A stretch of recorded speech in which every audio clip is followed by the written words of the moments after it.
Tsunami आली, भूकंप yes. आला किंवा आता युद्ध चालू आहे किंवा आता कोरोना येऊन गेला. खूप खूप जास्त प्रमाणात लोकं जग सोडून गेली. राइट. मग ही जी गोष्ट आहे, ही का होती? म्हणजे हे प्लॅन ऑलरेडी झालेलं आहे हं. का सडन होतीये? नाही, सडन या जगामध्ये काहीच होत नाही. कोणाची भेटही कधी सडन नाही होत, ही ठरलेली असते. ओके. असं असतं. तर कधी-कधी काहींचे मृत्यू मासमध्ये, हं. ग्रुपमध्ये ठरलेले असतात. कारण त्यांनी ग्रुपमध्ये केलेलं कर्म असतं. ओके.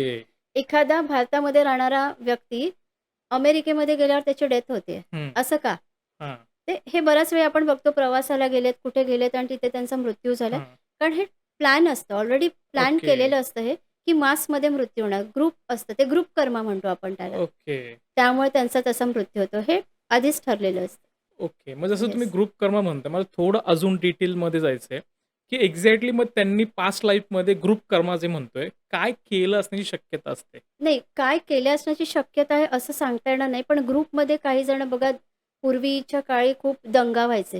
हां, अतिरेकी हल्ले व्हायचे. हां, तर अशा किंवा आपण युद्धामध्ये बघितले लढाया आहेत. हां. त्या ग्रुपने दुसऱ्या ग्रुपला मारलेलं आहे. तर ओके. ही सगळी एक प्रकारची ग्रुप कर्मच आहेत. ओके, तर ओके. बरोबर तो ग्रुप पुन्हा जमतो आणि त्यांचा तशा मासमध्ये त्यांची डेथ होते.